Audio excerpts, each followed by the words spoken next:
I first heard about Daydream Believer project through Harold Bronson at Rhino Records, who said he had in mind to do a telefilm about the story of the Monkees, and I thought it was a great idea. I asked if he wanted me to be involved, and he said, no, there's not a lot you can do. I asked if he wanted me to direct it, and then he told me what the budget was, and I thought, well, I'm not so sure.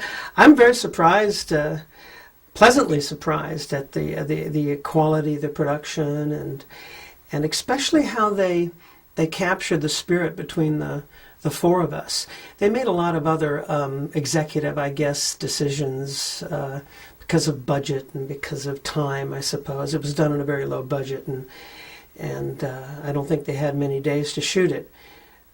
So they had to condense a lot of stuff. They had to use a lot of poetic license and dramatize a lot of things. But the thing they did get that I was very impressed with was that spirit between the four of us, especially the early days. It was very accurate, actually. Now, he called me and told me they were doing it, and I had nothing to do with the production at all. I just heard about it. Now, the way they portrayed the film was fairly accurate. I was going to college, studying to be an architect. Taking architectural drafting. I'd already been in the business. I'd had a series called Circus Boy when I was a kid, and I was going to fall back on entertainment business if I couldn't make it as an architect. I was going to interviews, and that season, I remember the pilot season, there was a few shows on television that were being cast, auditions for shows that they were trying to do that had something to do with the music business at the time, because it was obviously one of those things that everybody was trying to jump into. There was a show like a Beach Boys kind of a group. There was a show like Peter, Paul, and Mary kind of a group. There was a show like the Partridge Family. New Christian Minstrels was a big group at the time. I went to auditions for all of them, including the Monkees, but there was a difference. The other shows, you got the feeling that they were kind of put together by executives sitting at the top of some big office building, smoking a cigar, saying, let's do a show that kids will really like. But the Monkees show, it wasn't called the Monkees, by the way, originally. I can't remember the name of the pilot script. But it was different. Bob Rafelson and Bert Schneider, who are both portrayed in this film as one character, they were different. They were very young. They were only in their 30s at the time, which was unheard of for television producers who were usually in their 50s and 60s. So they were very young. When I went to my first audition, I thought they were there for the audition too. It turned out they were the producers. And it had a very different feel. They were huge Beatles fans. They were part of the culture and young at the time themselves. And you know, I think they wanted to really try and capture what was happening at the time, because ultimately, the Monkees was a television show about an imaginary rock and roll group, a fictitious rock and roll group called the Monkees. And initially, we were playing the parts of these imaginary characters, even though they used our real names. We obviously did not live altogether in a beach house in Malibu and run around like this all the time. But what happened was, which I think is so interesting, and really the interesting story, which this this film does touch on a little bit, is the fact that we started out as this television show about a group, but then at some point we kind of became this group. It's a lot like that movie Galaxy Quest, where this cast of this Star Trek kind of television show is sucked out into outer space by aliens who think that there really are astronauts and really can do the things that they did on the television show.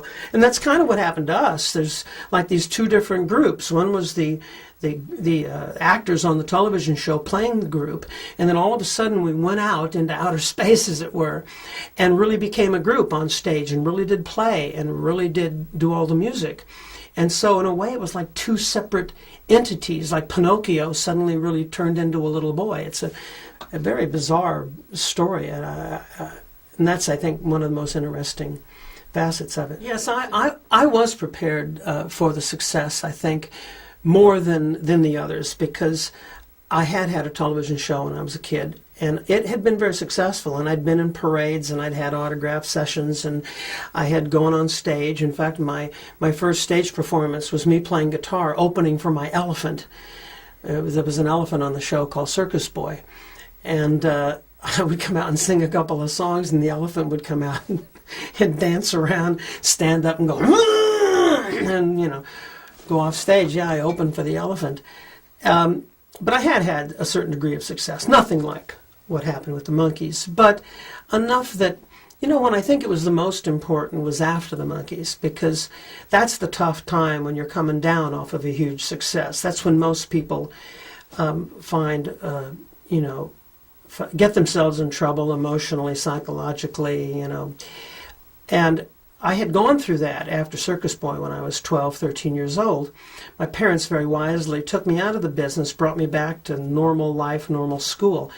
So I went through that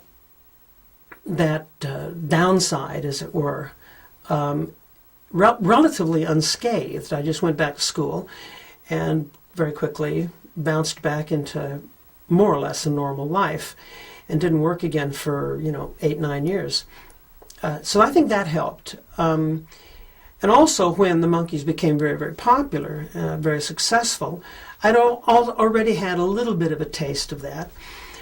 I knew, for instance, when we were filming the pilot, that pilots very often don't get made or picked up. So I took a lot of that with a little bit of a grain of salt. You know, it was like I was excited about doing it, but I knew that the pilot might not go, or it might. I stayed in school. I didn't take any chances, you know. So I think I was probably a little bit more prepared for that than others. I did get very, very close. You can't help that. I did not know them before. We were all cast together, and we met literally one day, not for the first time because we'd been through the casting process together. But one day they called me up, my agent called and he said, "You got the show." And I said, "Who else is in it?" And he says, "I don't know. You're going to go meet him on Tuesday." And I went down there, and it was Mike, Davey, and Peter. I don't remember Mike and Peter that well, but I do remember Davey during the audition processes, because we hit it off even very early on, because we both had similar backgrounds. He'd done Broadway, done some film and television work. I'd done television work. So we had, you know, more in common, I suppose. But that was the first time I had met them. And yes, I mean, after a couple of years going through that kind of an intense series of events, you can't help but know somebody very, very well. And the relationship became very quickly like siblings, because you're living with somebody literally almost 24 hours a day during those 2 years. And the whole project, you know, really only lasted about 2 years, 2.5 years. But, you know, at 6 o'clock in the morning you're on the set, and then 7 o'clock at night you go to the recording studio, and then on the weekends you're rehearsing, and then you go on tour. And when you're on tour, it's 24/7, just living and working with somebody. And going through all that together for such a long period of time, it becomes like this sibling rivalry, sibling relationship. I don't know if you have brothers and sisters, but that's what happens. You know, you love them, you hate them, you have a great time, and then you're pissed off, but yet you can't break that bond. It's impossible. And to this day, you know, there's that bond that'll never go away, whether or not we even see each other for long periods of time. I'm in touch with all the guys at different points. Davey and I are on the road, you know, not constantly, but even to this day we're on the road. Peter and David and I went out last year. 3 years ago, Mike and David and Peter and I went out on the road. This is I'll turn it down. There we go. 97, 98, Mike and David and Peter and I did a UK tour. That was great fun. We went out there and kind of recreated the original look and the clothes and everything, and sat up there and played all the tunes and sang all the songs. That was a lot of fun. Recorded a new album together called Justice. Yeah, so at varying times we're all in touch with each other. Yeah. No, I remember that quite well, meeting the Beatles. I was a huge fan. The first Beatle that I met was Paul. I was invited over to his house when I first went to England. it was kind of a publicity thing, his publicity people and mine. Monkey meets Beatle, you know, it was supposed to be this big thing. And I brought an autograph book. I mean, I just wanted to get his autograph. He was very, very gracious. And I know him to this day. You know, we bump into each other once in a while. I spent a lot of time with Ringo out here in Los Angeles when he was living out here. I knew John, I knew George, and I was a huge fan. And the Monkees and the Beatles were never really in competition. They tried to make up this kind of monkey-Beatle battle, you know, and it really wasn't like that. First of all, we were like 2 or 3 years later. Our fans were the sisters, younger sisters of the Beatle fans who wanted their own group. So there was very few fans that were both Beatle and Monkee fans. But, you know, the Monkees was, again, it was this imaginary band the show was about these guys that wanted to be a band like the Beatles. And on the television show, if you watch it, we never made it on the television show. That was one of the important strengths of the show, is that we were always the underdog. We were always struggling for success. We were always trying to be successful. And we never made it on the television show. We were always trying to make it, and that was very important. One of the very important elements of the show is that we were struggling for that success. And I think that's why a lot of kids related to that, because there were all these bands out there in garages all over the United States trying to be like the Beatles, and the Monkees represented that. And like John Lennon, the John Lennon character, the actor that plays John Lennon, he was the first to say, and I remember that, he said, I like the Monkees, I like the Marx Brothers. I mean, he got it. He understood the difference, and he understood, long before I think I did, you know, he understood what it was really all about. And if you understand that about the Monkees, it all makes sense. Well, the way Jimi Hendrix got involved is quite simple. I saw him playing guitar for another band in New York, the John Hammond Band, and he was just known as this guy that plays guitar with his teeth. We all went down to see him play, and he was amazing. And I guess after that, he went to England and met, or rather was put together with Mitch and Noel by Chas Chandler, a manager, who kind of put together the Jimi Hendrix experience, so to speak. And they came back to the States, I guess, and started playing around. And I was at Monterey Pop Festival, dressed as an Indian, and all of a sudden on stage comes these three guys, and I recognized Jimmy as the guy that I'd seen in New York that played guitar with his teeth. And I went, wow, that's the guy that plays with his teeth. And at the time, we just so happened to need an opening act for the tour. And I told Bob and Bert, the producers of the show, I think this guy is great because he's very theatrical. And the Monkees was very theatrical, so I thought it would make sense. And it did, and obviously they thought it was a good idea too. And lo and behold, Jimi Hendrix comes out on the road with the Monkees in the first tour and starts opening for us. And it was, as you'll see in the film, it was strange. I mean, you know, if anybody that opens for a big act has a problem. I mean, historically, it's always been a problem for opening for the Beatles or the Stones or anybody, you know, no matter who it is. And he would, it's true, he'd come out there and start going, "Please come in, we want Davy, we want the monkey, foxy lady, Mick." It was very embarrassing. But he was great. He was a wonderful man, very talented guy. Well, at one point, we got all very tired of doing the television show, the same thing every week, and we wanted to change the idea of it, the formula, turn it into some sort of a hip, you know, new variety show idea with guest stars and stuff like that. And the network did not want to change anything at all. That's why the show basically went off the air. At least that was my understanding of it. But simultaneously, Bob Rafelson introduced us to a guy named Jack Nicholson, who was a writer and an actor. He'd done a lot of movies at the time, for Roger Corman, as a matter of fact. And we loved him. We just thought he was great, incredibly charismatic and smart and funny, and still is to this day.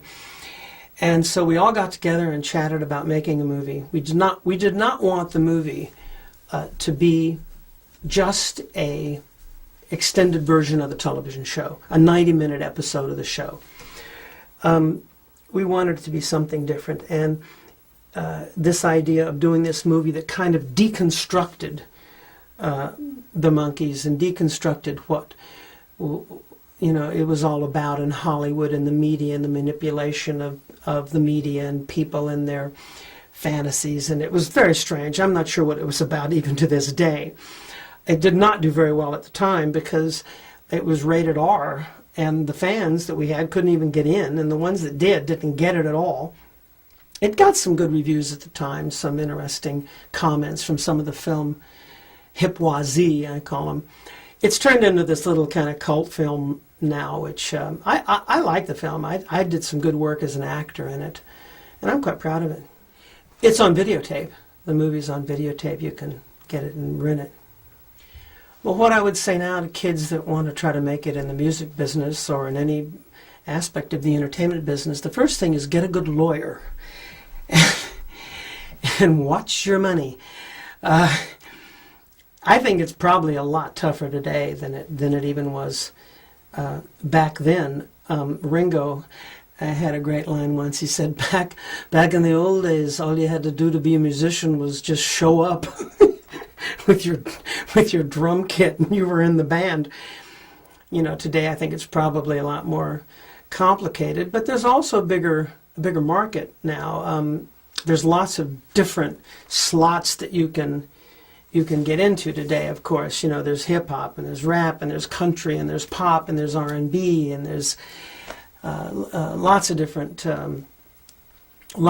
charts, whereas it used to be just one chart. It was just the pop chart, and there was very seldom any crossover. So I think it was probably a lot more difficult to get a hit record. But these days, it's just so much competition and so many different... And there's so much media, and it's so hard to distinguish yourself.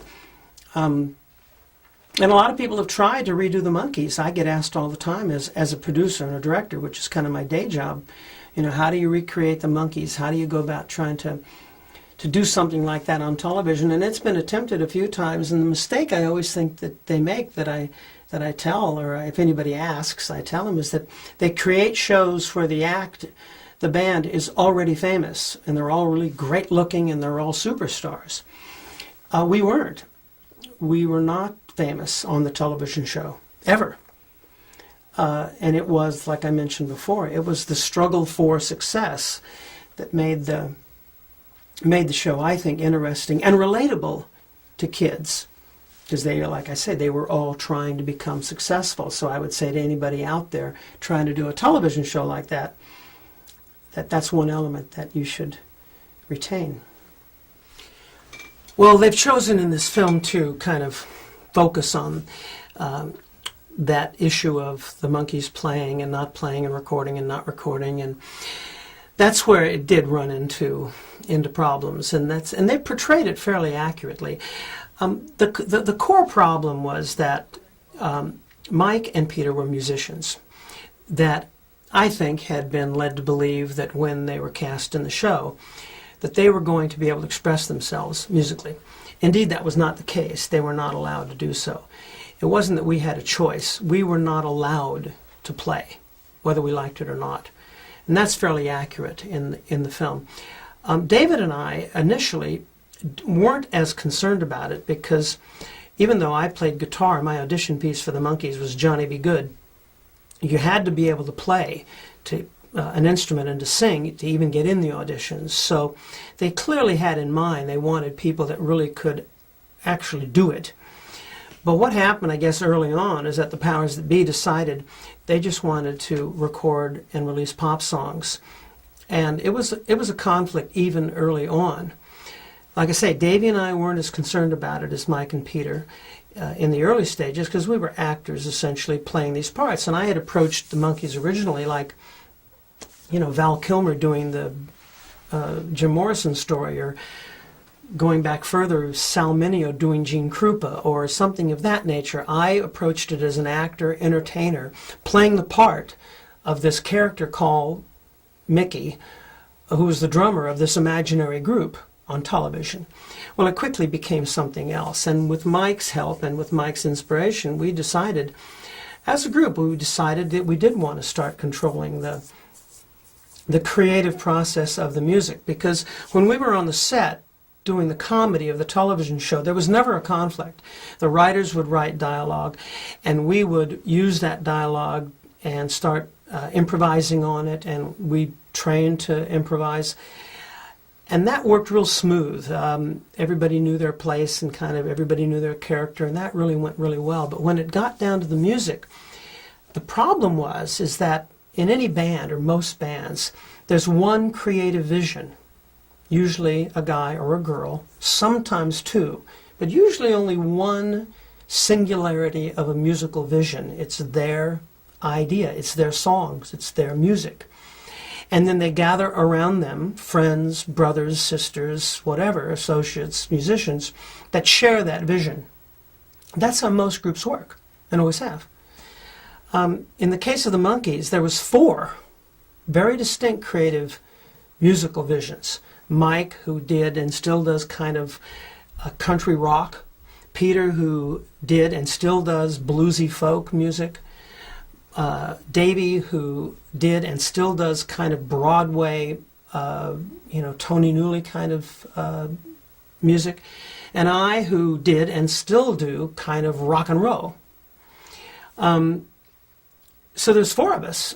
So whenever we had to make a choice of a song or a session or music or anything to do with the tunes, there was these 4 lead singers trying to form this group, and it was and still is to this day difficult, because there's 4 distinct musical visions trying to all kind of, when it does happen and when it does meld into something, it's really wonderful, but it's very difficult to do. Well, I started directing on the Monkees. I directed an episode way back when. Decided that's kind of what I wanted to do. When the Monkees went off the air and the thing kind of disbanded, I realized I wasn't going to get a lot of work as an actor. Everybody thought I was a drummer. And I got lucky. I went to England to do a play, actually. And while I was there, I sent a reel of what I directed to an agent, and the agent sent it over to the BBC, and I started directing for the BBC. And I stayed in England 15 years, and that's all I did was direct and produce television shows and films until about 1990, 91. And I came back here, and since then, that's what I've been doing. That's my day job, is a television and film director.